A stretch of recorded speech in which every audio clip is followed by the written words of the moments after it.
Hello, Chooms. It's a sad day today. We are once again back in the city of Night City. I'm here with my Choom, the preemist of Chooms. Lauren, how are you doing today? Well, I was doing a lot better, but now that we're starting in sad Night City, I too will bring my down to the level where I'm living in my slightly preem apartment here. It's got more than one bedroom. It's a lot to say. And yeah, Choom.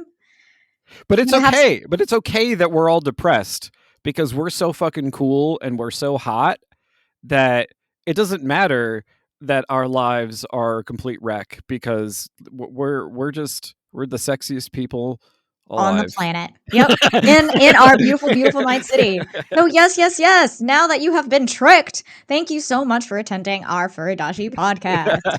As you can be no doubt, we are still in Night City, and we are going to be talking about bodies. Yeah, how weird bodies are. Because today we are actually going to be talking about the adaptation, the anime Cyberpunk Edgerunners, that was made in collaboration with CD Projekt Red. I think that's how it's pronounced in Polish. I don't know. CD Projekt Red. I really love the Polish pronunciation. Please keep doing that. I think that's how it's pronounced. My Polish is not great. Don't at me. Please do not at me. But the thing we especially wanted to talk about, well, one, we wanted to talk about the way in which sort of like it relates to the game, but I don't want to talk too much about the game because mostly I want to talk about a problem that both Lauren and I independently identified in this series, and also like how it actually is instructive for thinking about the broader aesthetic questions that we're dealing with in this particular season of the Furidashi podcast. And so we wanted to really focus on the way in which there are a lot of things going on aesthetically, like in terms of story, in terms of the visual design, in terms of like dialogue and so forth, and how they're kind of fighting with each other. Sometimes they're working together and it actually works really well. But there are times when it really doesn't. And I think we want to examine both of those to try and figure out why. And I think, Lauren, this is true for you as well. Like, this was a really frustrating watch for us. Right. Cyberpunk Edgerunners. So it was one of the most frustrating watches because I loved the visuals. Yeah. I loved the overall entry into the series and the aesthetic. And like I was telling Nicholas beforehand with the anime, but I hated the themes. I hated the execution and the constant kind of pseudo philosophy. Wow. Okay. Philosophy. It was so pseudo you can't even pronounce it right. Yeah. The pseudo philosophy around the notion of the idea that you need to change yourself, like physically, in order to exist within the world, and yet there is no real consequence, right, for changing yourself.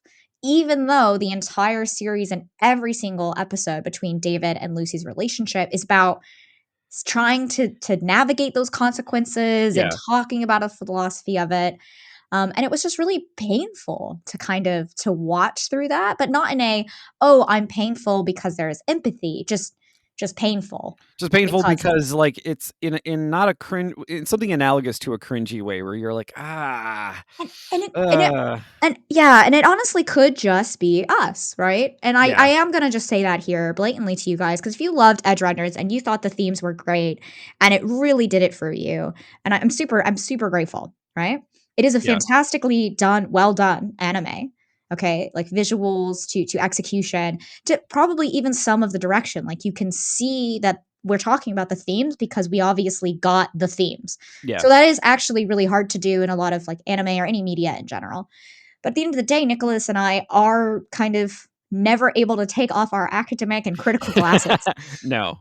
And I would also agree that, like, okay, I would actually go a little bit further and say that I thought that it was really great basically until the final 2 episodes. It's really the final 2 episodes Yeah. where things get extremely confused. And Yes. part of it is a failure of, okay, well, let's just get into it. So, Yeah, like, so let's just dive into the do you wanna do the last 2 episodes or that clash of kind of aesthetic and themes that we're seeing here? yeah, I think I want to talk first about the way in which sort of the first of all, let's talk about the way in which it plays upon like coolness and coolness in actually, and we mean this in a lot of different ways. We mean it in sort of like the ordinary lay sense of like, oh yeah, that's fucking rad, but also coolness in a kind of like everything is kind of like when emotionally cool, and it's kind of like not flat, but Mhm. restrained, reserved. It's got that film noir feel where characters are often saying far less and yet at the same time more than what they intend. Yep.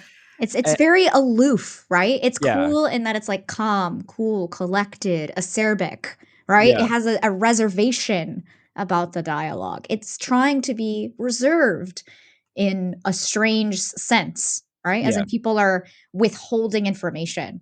yeah, And we say film noir because that's a mystery usually. yeah, Like, "Oh, I can't tell you my real alibi. I can only tell you what will get me out of jail." And then, 30 minutes later, right, or right about the end, you realize, "Oh, but the alibi was next door to where the murder was," right, or yeah, something crazy. yeah. Um, like, that's a trope of film noir, and it is also a trope that you see in a lot of cyberpunk. Yeah.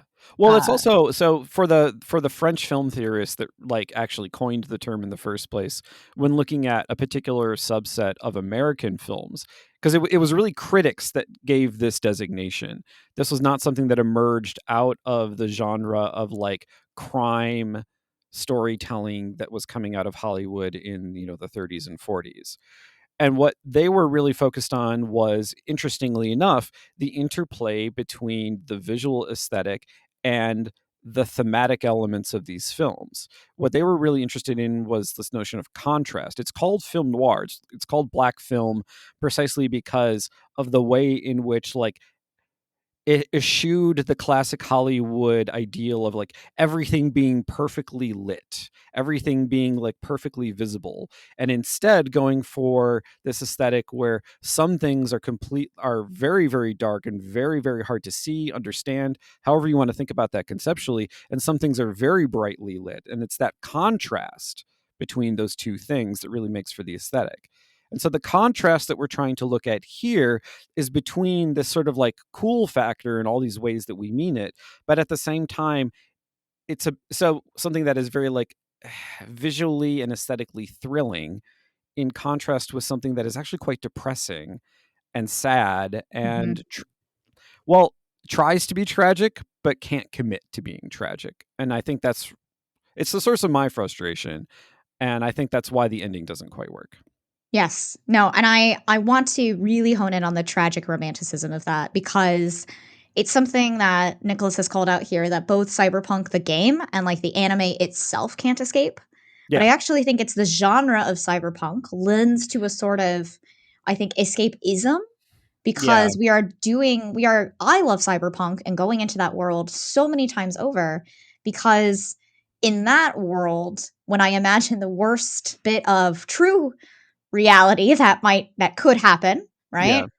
It is so far removed from that, and yet similar enough that there is an amount of control you get, right, in escapism. Yeah. Like a lot of people think of, oh, escaping is to let go. And I actually think escaping is to kind of let in, like have more of that control. Right. So instead of Yeah. you're shedding one persona, but it's really because you don't have control in that persona. And so you are embodying more control somewhere. And I think that the similar tragedy of Cyberpunk and the tragedy of Edgerunners, since we are focusing on the anime this time, Yeah. for me, it's just it never let itself answer its own questions and philosophy. And Yeah. that for me was the frustrating part because it had the answer. They were telling you the answer in the Yeah. entire anime, and we all knew it. And instead of getting closure, okay, we got the moon. And the Yeah. moon is not closure. The moon is a tourist trap. Or Well, okay, actually, let's talk thematically about how the moon fits into like CD Projekt Red's conception of cyberpunk, because we're not talking about Pondsmith's conception of cyberpunk so much as we're talking about these Polish guys' conception of it. And for them, the moon is a kind of salvation. And for those of you who've played the Phantom Liberty DLC, I'm not going to spoil it, but the moon is put out there as this place where the thing that will save us is, and we have to get to there because that will solve all of our problems. Uh, Slight spoiler, it doesn't quite work out that way, but I'm not going to tell you exactly how because it's actually a really fun DLC. You should go play it. And yeah. then in this series, it's the subject of Lucy's fantasy, her escapist fantasy, but it is also the site of her romance with David. Because initially in the brain dance where like they go to the moon together and they have this little date, which is shortly thereafter revealed to be this like way in which she's betrayed him. But there was also a truth there as well that plays out through the rest of the series. Like this actually is a fantasy of Lucy's. Lucy actually is interested in David, and it's worth noting that the first time that they kiss each other, it cuts to this completely fantastical hypothesized visual of the two of them embracing, clothed, by the way, and this is very important, clothed on the surface of the moon looking up at the earth.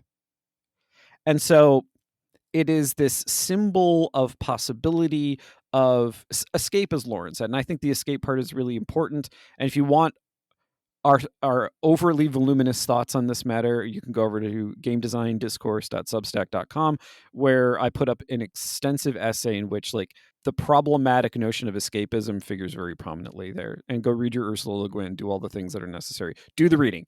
But to get back to what we're talking about here, even this symbol is kind of confused because it is both it is both a place away from Night City, away from Earth, that is like the outside of the prison, but it is also somehow a manifestation of the way in which like Lucy's and David's relationship kind of traps and encloses them with each other. It is literally a site of betrayal. That's the first time we see it. It is a site of betrayal.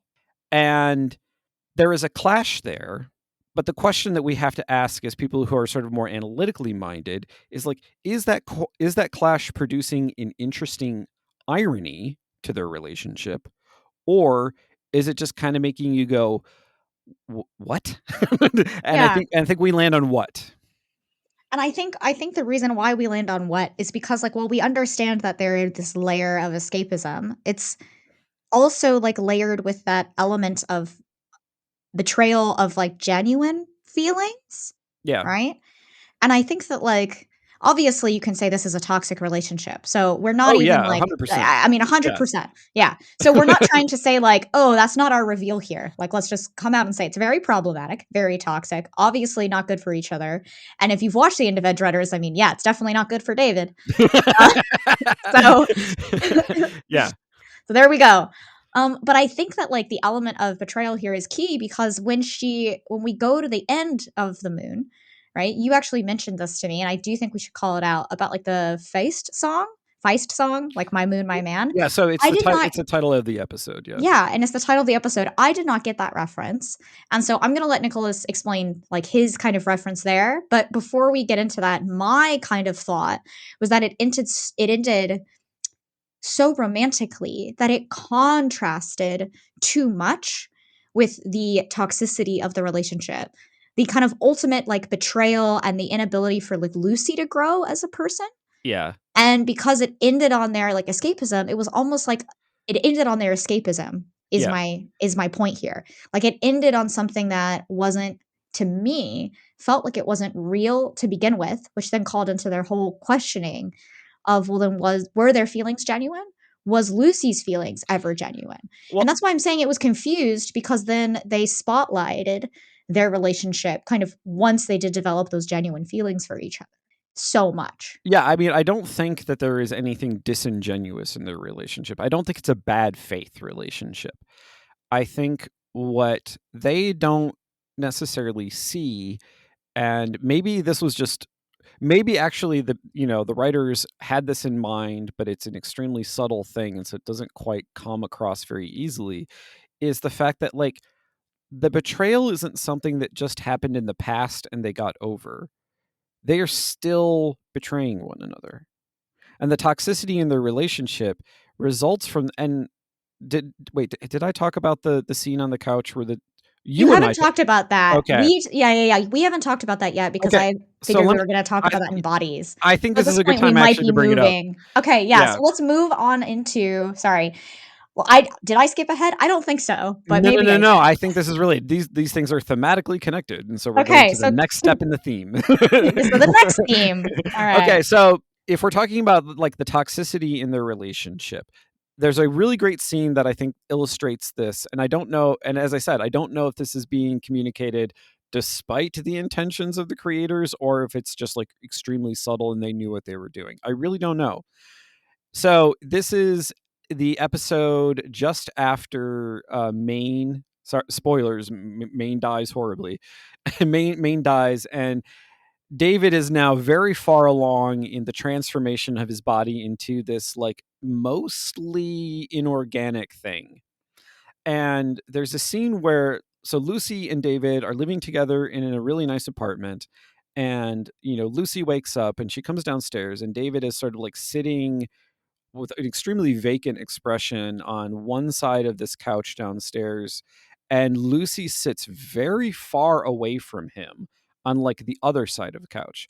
Not like on the other side of the room, but these two people are in a relation. I don't know about you, but like when I go to see my partner in the morning and she's sitting on the couch, I don't sit on the far end of the couch. That's weird. That's a Yeah. weird thing to This is like a do. Baldur's Gate 3 log situation. Yeah. So they're sitting kind of far apart from one another. They're both butt naked. Well, naked in that you can see their like highly altered bodies. Like these no longer look like fleshy, organic human bodies anymore. And they're talking to each other, and they're acting in a way that sort of on the surface appears like they have concern for each other, that they care for each other, because I think they genuinely do. But they're also lying to each other. David is having problems. He's having problems that are very similar to the ones that Maine had before he went completely like off the deep end. And Lucy, as we will discover in subsequent episodes, is doing something on David's behalf, supposedly, that she is not telling him about. And as a result, is not allowed to participate, in the cruise heist. And she's like, oh, I just need some more time. There's just this thing that I'm doing. But the thing that she's doing is specifically for, well, what she believes is for David's benefit. And we don't actually ever get a resolution as to whether or not that is for David's benefit, because they are not honest with each other about it. David is not honest with Lucy about what is happening to his body until basically it's too late. And Lucy is not honest with David about what she is doing until the moment has passed when it would have made any difference. And it's worth noting that like we're looking at these two extremely like idealized, borderline hypersexual bodies that literally can't connect to each other physically because they are spatially separated from one another, and they can't connect to each other emotionally because they're lying to each other. And it's worth noting that the scene that immediately follows that one is one where Lucy basically convinces David to go off on like a date with her to like go look at the stars outside of the city. And it's worth noting that they do have a moment of closeness and a moment of intimacy. And they're fully clothed, interestingly enough, because they're out in public and they don't want to just be walking around naked everywhere. But there's this idea that like, so what is supposed to be like nudity, which we often take as a sign of like very, very close intimacy between partners, is actually this thing that it kind of like objectifies them and separates them from one another. And they literally just become a body rather than a person who has a body. Whereas in this later scene, they become people again who have bodies, who are very close to each other, who are touching, who are kissing, who are expressing things that they genuinely feel to one another. They're not lying Yeah, and and I yeah, oh, sorry, go no, ahead. please finish your argument. And so the reason why I think then the ending ultimately doesn't work for me is because it posits this idea that they can have a culmination with one another that is just straightforwardly romantic.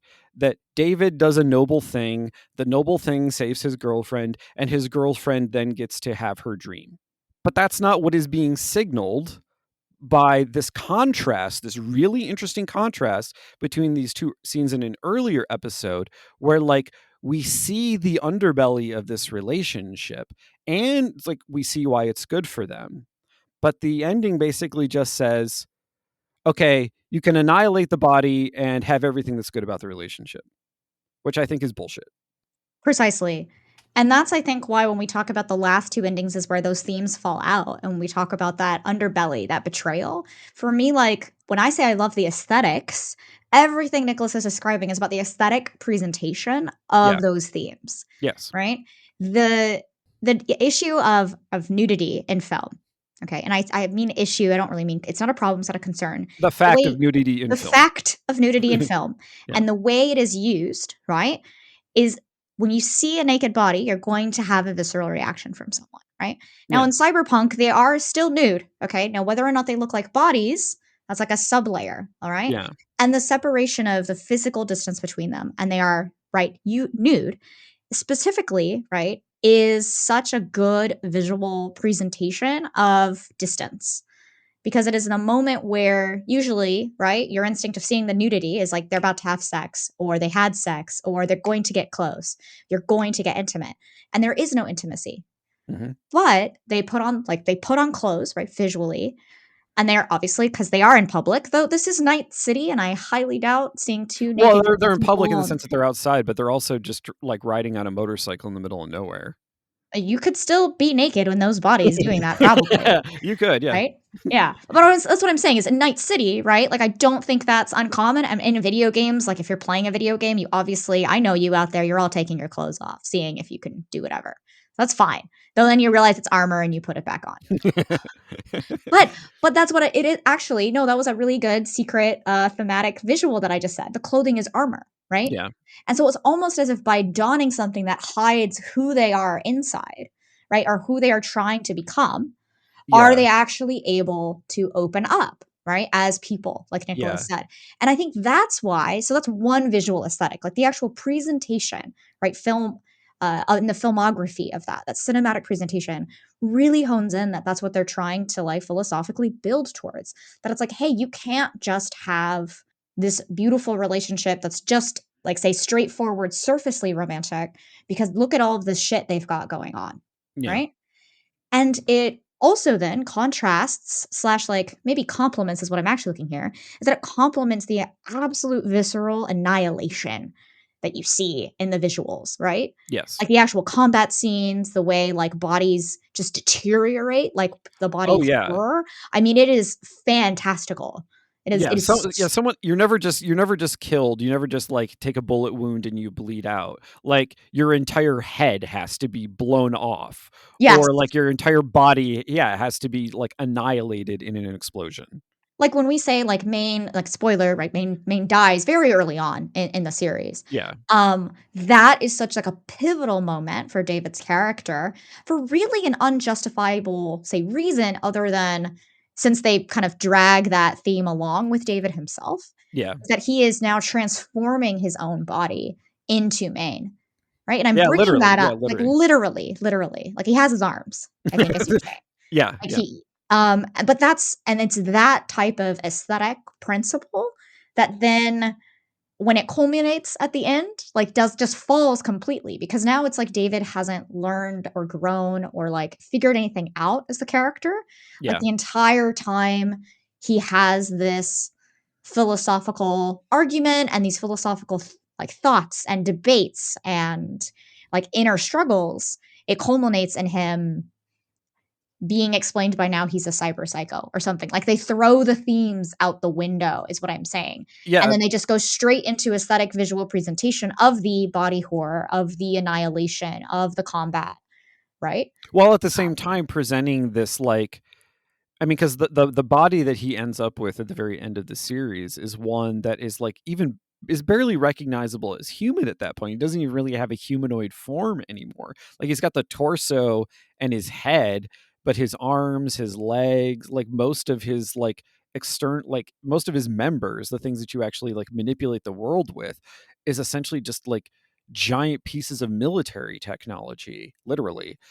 And as a result, well, actually, it's really interesting. I want to go back to something that you said about clothing being armor, because I think that's extremely apt. David's jacket, which like is a really, really prominent like visual thing in the entire game. In fact, it's so prominent that literally in the tech ability tree in the game, like David with his jacket is one of the top tier perks. It is the Edgerunner perk, literally. Like that is the symbol of that. But what's interesting, and the reason why I think it's a symbol, it's because he spray paints the Edgerunner like logo on the back of his jacket. But what is the jacket? The jacket is his mother's EMT jacket that he takes off of her dead body when she is killed in the first episode.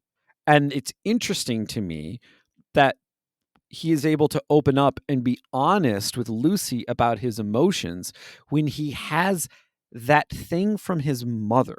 Not Maine's arms, not the Sandevistan. I never know how Fan to pronounce it. division. But basically, Sorry. the spine thing that make you go fast. Yeah, yeah. The spine thing that make you go fast. Like those are all cannibalized from these, to be perfectly honest, kind of foul human beings. Like they're murderers. They're cannibalized from murderers. Whereas this other thing, this thing that is sort of like iconic to him, not just to him as like, oh, a super cool edge runner, but to as a person and like his own emotional past and why he believes that he's doing all this stuff in the first place.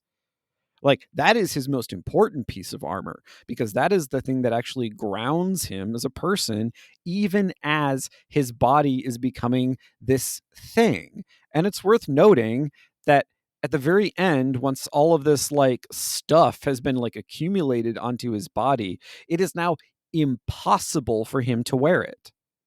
He no longer has the kind of body that can wear this jacket.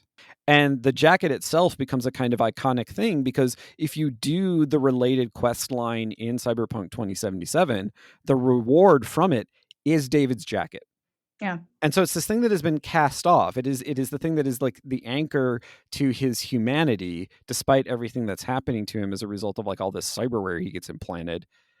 But rather than confront that directly, like there isn't like it would be interesting to me then, say, if like in episode, I don't know, 7 or 8, let's say episode 8, there's a scene where like as David is sort of like transforming himself, like he actually confronts the emotional reality of what like this jacket means to him, whereas in the series it just disappears.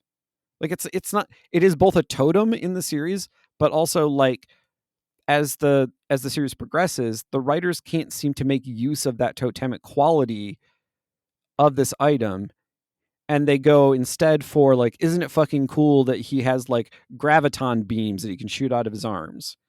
Like the coolness is sort of erasing. It's not contrasting with all of these other really intense, tragic, emotional aspects of the show. It's just kind of wiping them out. Yeah, it's supplanting and kind of superimposing that this is an advert to play Cyberpunk 2077 because we are going to completely redo our combat system. Yeah, So watch this there's anime that. and now please play the game again. Because the patch came out like very close, like 3 to 6 months ish, if not aligned with it. Because I'm bringing that up for a lot of different reasons. But the first reason is I am joking a bit about it being an advert. I think that studio did a fantastic job. And as you can see, when we talk about the writers and the directors, they've done some fantastic stuff with it. Like they were paid very well, they Yeah, collaborated very well. Okay. I am joking in saying it's an advert because, quite frankly, it did come at a time when Cyberpunk 2077 needed a reboost of sales. When CD Projekt Red was just starting to now have an American side office yeah, in the United States, right? So they're expanding. They actually just recently completely expanded and took over the game development studio that was in Boston, but then partnered with them. They are now completely just CD Projekt Red, like United States. Yeah. Such as the mega corporation begins, only it is Zelensky's taking over. All right. And I think this is really fascinating to me because the writers themselves, right? I think I've acknowledged that this is his totem, this is his jacket, but it's Yeah. also the token of it's the icon for the Cyberpunk 2077 game. It's Yeah. also a cosplay, right? It's merchandise. Yeah. It's Yeah. marketing. Yeah. And then when he gets rid of the jacket and now you see these amazing upgrades, it's like every time I saw that, I was like, damn, you had such a good kind of character moment here, a story arc, something to pull from. And then it's like someone was like, actually, it just needs to now look like a really cool combat scene. And I see Yeah. this a lot of times in video games too, where you do have when aesthetics and thematics clash, right? You do have moments where you have this fantastic, incredible level that you've just played. It got really, really emotional. And then you're like, oh God, what have I done? I can't believe I killed all those men. And then the next quest you get is like, please kill this entire building of humans because they captured like this person that's important to me. And you're like, all right, Yep. All well, right. I got to do it. gotta go again, right? I'm just and that's what watching the anime felt like. It Yeah. felt like Yeah. there was this Yeah. pull of, man, I'm really invested. I can't believe how cool that was. Oh, okay. I guess he's shooting lasers and rockets out of. I mean, all right. You're right. This is just a video game, and so I think that's what's interesting here, right? Is that's that Yeah. type of recursiveness of that he had that sort of emotional like he could have had a better, I think, emotional journey, is what I'm trying to say. And yet he was constantly pulled back into the fray of Night City, of the cyberpunk like world. And it's unfortunate though, because then they were like setting themselves up to never tie those loose ends, never answer those questions. And ultimately, David's physical form, right, coming into what we all know is going to be the Atom Smasher like technology, Yeah. like he is never really allowed in the I was going to say film, but in the series to question like his own motivations for doing things. And I think that's really where it kind of falls down for me. Yeah. And as you mentioned, like episode 8 was never an emotional thing of, well, I can't wear my mom's jacket anymore. Like, I can't wear this thing that gave me my identity. Yeah. He like already completely shed his identity when he thought he needed to become main, and he shed his identity, tried to becoming the perfect like lover or whatever for Lucy, only to then obviously lie to her and, have that toxic relationship. And it's like he just kept trying to become someone else that at the very end, I don't think his sacrifice was noble. No, it's not. Precisely because the way the series posits this through posits an alternative path through what Lucy constantly says to him is that she wants him to stop doing things that are essentially a repetition of someone else's dreams for him. Like, in the way that, when David is first introduced, like having going to the Arasaka Academy is like a reflection of his mother's dreams for him and his future. And so what Lucy is trying to emphasize is that like you need to figure out what you would do for yourself, what you want out of your life. And the thing is, what well, I guess the series is then trying to say, like, if we take it at face value, that that has actually happened, and I don't think it has for reasons I will explain. But let's say that's actually happened. So then David's sacrifice is him saying, like, no, this is the thing that I want. I love Lucy. I want Lucy to live, and I'm going to do this thing because there is this other countervailing force that has existed throughout the universe, which is like you can only rely on yourself. Ultimately, you only have yourself. You can't really trust anybody else. Whereas David is trying to say implicitly, like, no, actually, I value other people, and I'm going to sacrifice myself for the person that I love. But the question is that actually a thing for David? Is that David having figured out his own dreams in life and what he wants? And I would actually say no, because the entire like edge runner path that he's on, like supplanting his fleshy organic body with all this military hardware, is still a reflection. Like you could say that it's his desire to sort of like get revenge on a world that like killed his mother, but it's still a reflection of who she is to him. He has not actually figured out what he wants. He doesn't not, had not figured Yeah. out who he is. He falls into these really obvious like romantic tropes precisely because there isn't a moment of realization for David. Yeah. He never That is yeah. no, I was just going I have to jump in here just because that is exactly like the thematic issue now, that the aesthetics give him the presentation of someone who is going to go on this kind of classic character journey, that he's going to discover something. And from that discovery, we see a change, whether it's now I am, no, Lucy, like I'm choosing this. I'm choosing to sacrifice myself for you, Yeah.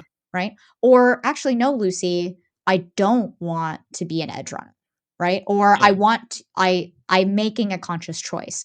And I think that because of the nature of the presentation, I felt like the anime ended too early, like it needed an extra episode Oh yeah, it finishes very very quickly. because it Yeah. finishes way too quickly. Hence my joke about it being an advert, because they're like, now that you've done all of your combat scenes, you can just end it however you want, but we're only giving you budget for two. And I really think it needed more like like one more, maybe a 90-minute ender. Do Or you know like what a I or mean? yeah, like a prologue episode. Like not prologue, Or an an epilogue. epilogue. Yeah. Yeah.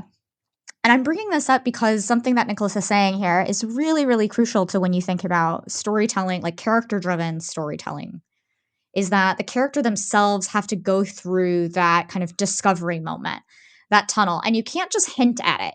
You can't hint that maybe David did say he was going to nobly sacrifice, and that's why he donned the Atom Smasher. Like, that's not true. That was very in line with every single other decision he made, was like, if this upgrade can change my body and changing my body makes me more powerful, then I will just become more powerful and change my body. Yeah. Like, we had seen him just do that every single episode. And not even, oh, but I'm doing this and I'm going to acknowledge that this is bad. Even the acknowledgement that it would have bad, right? That self awareness would have created discovery, right? Yeah. David was not self aware. And that's that lack of any sort of self awareness that makes me feel like it was ignoble, that his sacrifice meant nothing. And that is a opinion to have about Edgerunners, that a sacrifice meant nothing. Like, yes, Lucy was saved? Question mark? Sure. Well, she Right? was saved for the same reason that she was saved from her childhood. She ran away. Yeah, Like that's the only reason. yeah, he gave And her the opportunity to run away. Okay.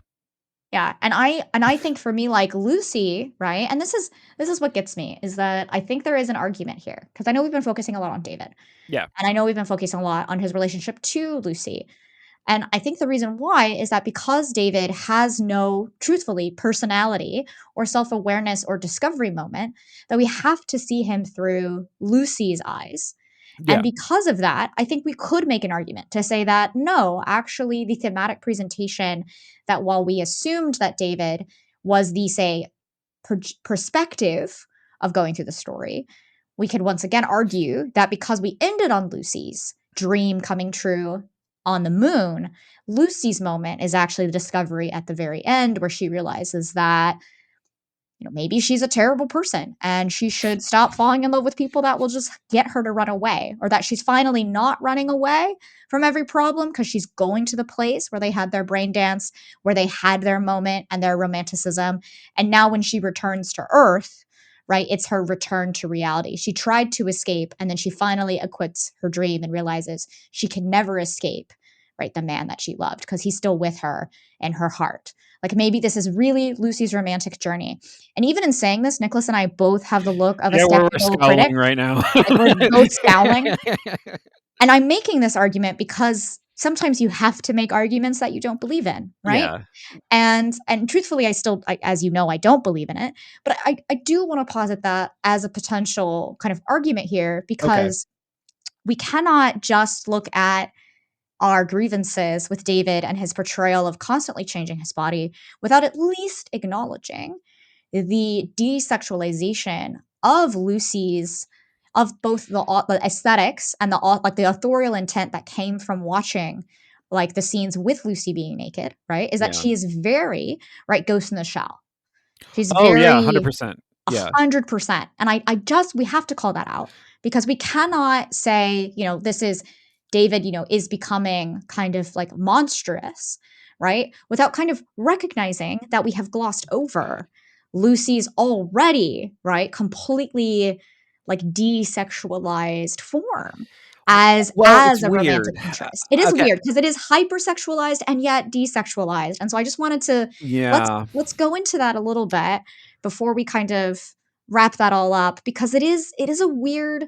Yeah, because there are some real male gazy moments There's in something, the yeah, show. there are some very very male gazy moments, and she's 100% Ghost in the Shell, which then is semi male gazy, and also once again semi like inverting the male gazy as well Yeah, within in that. Ghost in the Shell, like they're active. Oshi is actively aware of this, and it's one Yes. of the reasons why, like, there is the scene, the fact, the title sequence of the film is Kusanagi's body being manufactured. And so it's saying from the very beginning of the film, like, this is a thing that was created literally in a factory. Like, this Hmm. body, this like very like petite, well endowed female, like very femme presenting form is a thing. And the comic actually gets into this as well, where it's like, yeah, well, I mean, the comic is very pervy at times, but the thing is, like, it it can't stop telling you that, like, this is a weird object. Hmm. Whereas in Lucy's case, you never really quite get that sense, even though you see a lot of the sort of like, especially like the input in the back of her head and the way in which, like, over time she gets more and more sort of like visible signs on the exterior of her body of her, like, her various cyberware, the thing along her back. But when you first see her nude is in that part where she has to take Kiwi's place and do the dive, and it does this classic, like, oh, let's look at the sexy lady shot, where it like slowly crawls up her body, from her butt to her back, and then when she gets out of the water, you see her, for her frame, rather large breasts that, strangely enough, there's a problem with, like, just the animation on a material level, where her breasts keep changing sizes. It's very odd.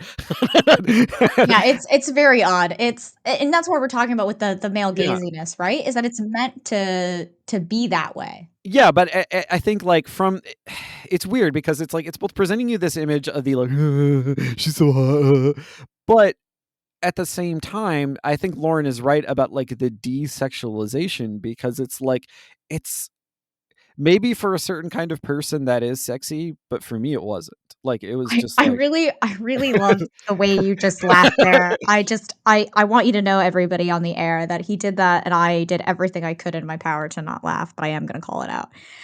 Because I think it is so when I talk about the desexualization of it, I talk about that. I think that presentation with the bath scene is a really, really important one, right? Because it is doing the film noir of the lady behind the shower curtain getting up oh from yeah, her it's a femme bath. fatale scene, It's the definitely. femme Yeah. fatale scene, Yeah, yeah, right? yeah, yeah. And we have to call that out for anyone out there who has not watched film noir, hard crime movies, or has watched nothing in black and white from the 1950s as well and before then, right? Um, just, I mean, mainly the 1950s because, something happened in the 30s and 40s.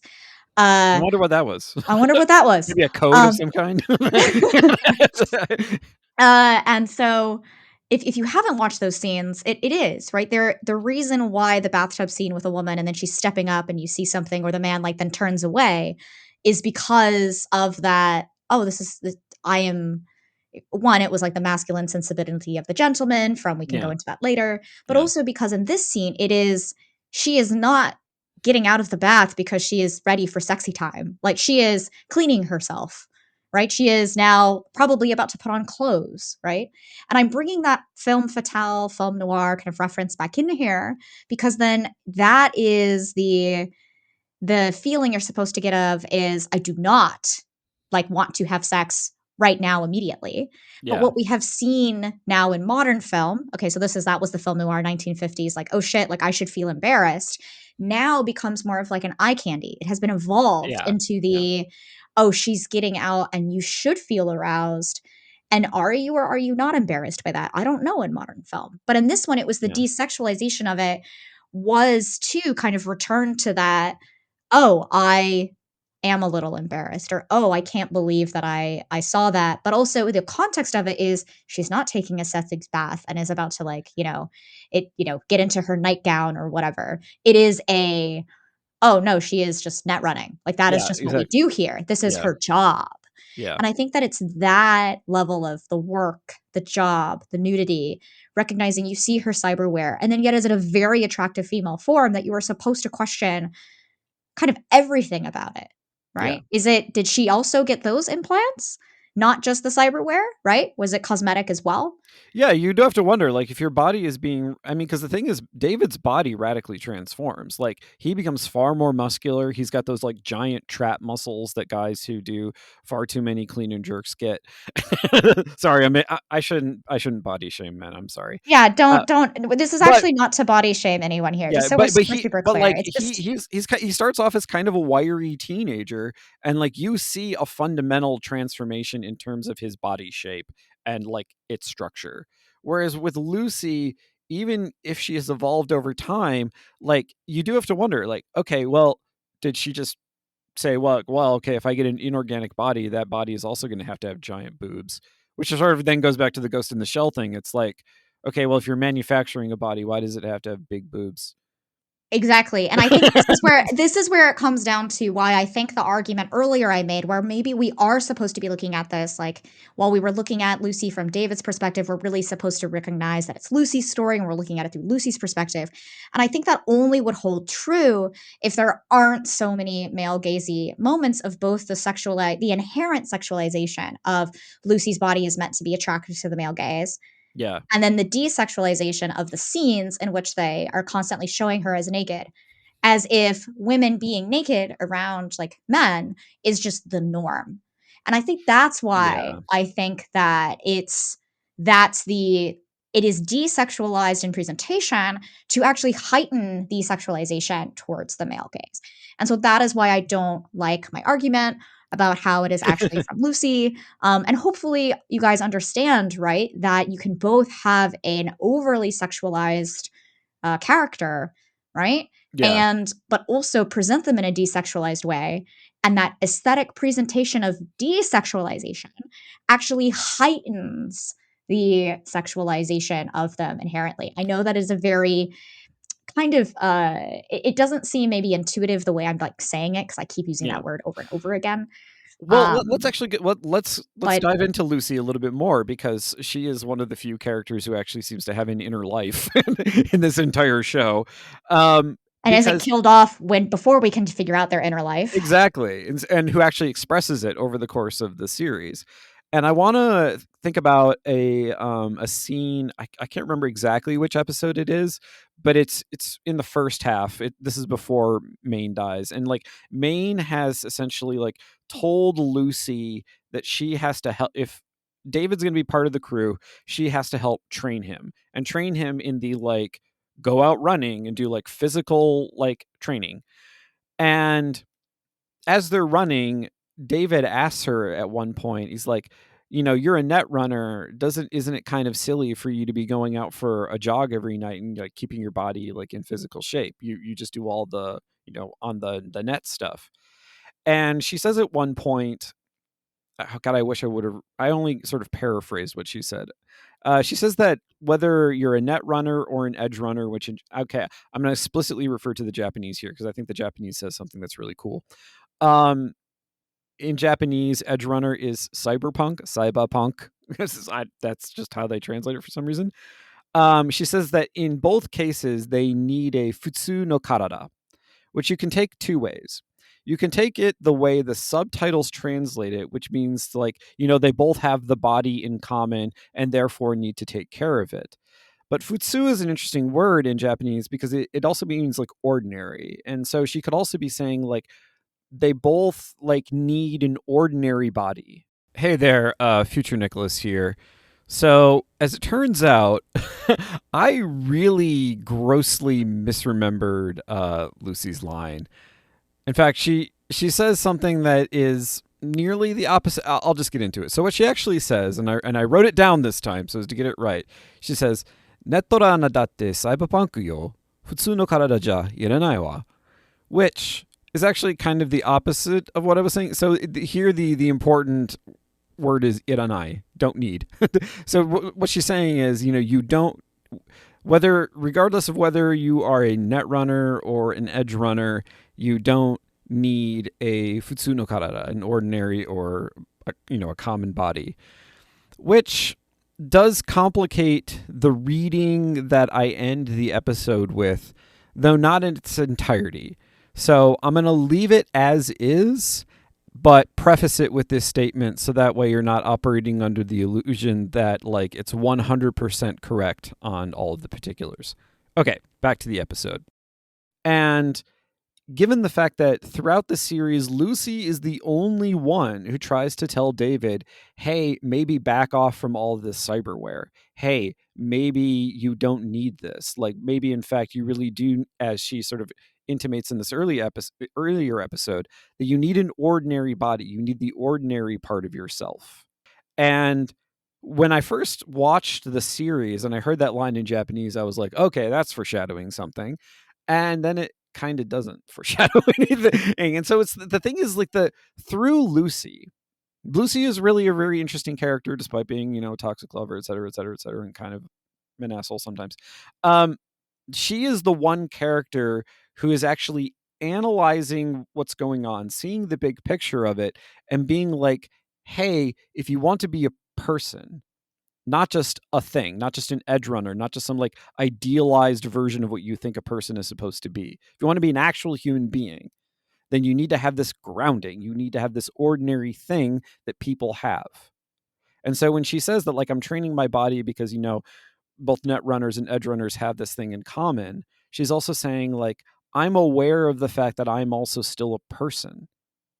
And it's interesting to note that there are a lot of things that she explicitly rejects in her own work that would make her life easier, like the conversation about, like, why don't you just use a net running suit? Why don't you just use a chair, because you would be more comfortable when you're doing all this, like all these dives in the net. And she's like, she doesn't explain to him why it is that she has this aversion to those things, but it's like those connect to a part of her past that make her feel bad about being a human being. And Yeah. in order to remain connected to that part of herself, she actually has to do something that is less advantageous for her in her job as a mercenary in order to maintain that connection. And she is the one character in the series who does maintain that connection and doesn't get obliterated as a result. Yeah. And it's all thanks to David letting her run away. Yeah, there is that. There is that. I'm sorry, guys. That was actually a really great serious point. So I didn't mean to bring it down back to the thematic kind of also getting blown up at the end for Yeah. us here. But Lucy is really, really important, and it is that foreshadowing for me of the of of the commonality of like the human body is what makes us human. That you can see where they wanted to get into the philosophy and the metaphor of that, because it is a very common. Oh, we haven't talked about this in a really long time. Oh. But it is a very oh, man, we have, like, 9 minutes. No. It is a very common I mean, a very long time, Nicholas. It is a very common Japanese interpretation of what it means to be a like, cyberpunk Yeah. and the genre of science fiction Yeah. that is coming out of the East that is very different than the kind of escapistness that we see coming out of the West in the ideal of what is it to be human and how does Yeah. humanity and then computers interface together. And that is why I said we haven't talked about this in a very long You're time, right, we because haven't. you can see that Lucy is this very kind of like philosophical, like, no, it is your humanity is not your mind, it is also your connection to the earth, to body. Yeah. And yet, many times, right, we see in Western philosophy, even, it is not the body. The body holds us back. We think, therefore we know. It is only our mind. Sorry, we're bringing in Descartes. Apologies. We don't even Earlier, have we brought in Aristotle. You don't So even have to go back that far, you because don't. if you look at, probably, at least in the humanities, one of the most famous essays that addresses this topic, it's written by a feminist. It's Donna Haraway's The Cyborg Manifesto, in which she Oh, talks explicitly about one, the sort of the problem of mind body duality, the way in which, like, the person is also then seamless with nature, and like we don't think of like there is a way to think of like the human body as being kind of in a cyborg, like a cybernetic relationship with this thing called nature that we tend to separate from ourselves, but we're actually like explicitly connected to. That is a very feminist reading of how all that works. Mhm. But what we get presented in Edgerunners is essentially just like the classic.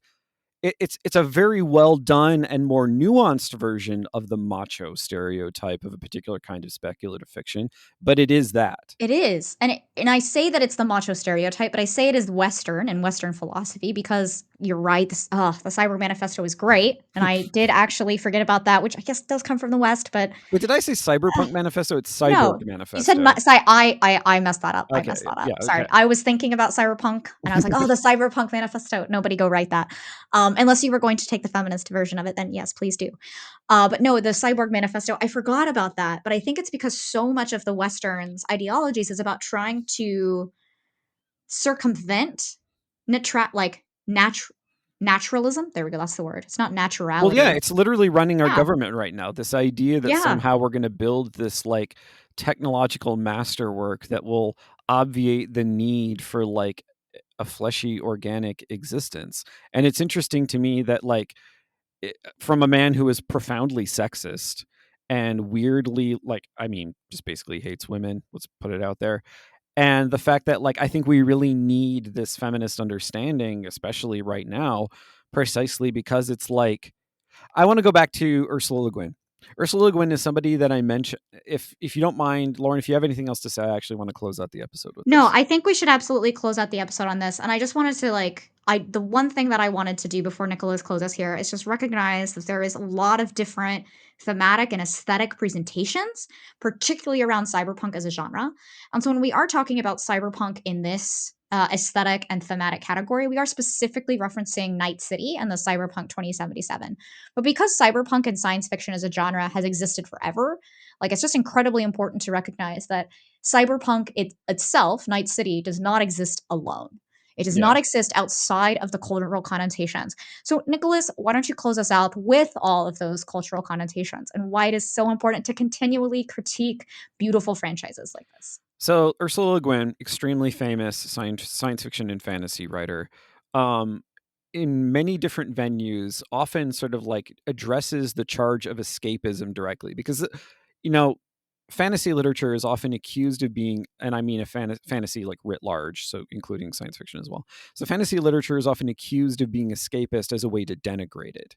And her response to this charge was always like, no, it's escapist precisely because, and she says in her own writing, because she's an anti capitalist, she's like, we are presented this ideological worldview that becomes a kind of like logical and mental prison for the way we see the world. And she literally says, but the movement to escape that is always a movement towards freedom. And then even taking it a little bit further in a speech I think that she actually gave at the National Book Circle, she says, adding on to this, that like it is a moral imperative to escape. Not only is it a moral imperative to escape for ourselves so that we can get out of this conceptual bind that we or David are trapped in, but also it is our moral imperative, and this is why Edgerunners fails, to free as many people along with us. You open up the bars to the prison, not just so that you can escape, but so that everyone else can as well. And so she saw her mission as a writer of fantastical literature as a way for people to conceptually escape the way they assume the world is supposed to be. And the reason why Edgerunners is so frustrating is because you have the feminist Lucy, who is actually presenting this idea that there is a path out. There is a conceptual path out. There's a physiological path out. But David remains, throughout the entire series, trapped in his conception of the way things are supposed to be, even at his most noble. He is still trapped within it. And I just want to leave you all with that thought. Thank you all for listening this month. We will have a Patreon episode. You can go to patreon.com/Furidashi, where we will actually get into more extensively a lot of the sort of like more philosophical themes that we've discussed today. So if this discussion has been really great for you, go there. You can read the essay that I posted on gamedesigndiscourse.substack.com. You can follow Lauren, who is Espresso Cat, on Blue Sky. You can follow me. I'm Academicality on Blue Sky. And we will talk to you all again next month.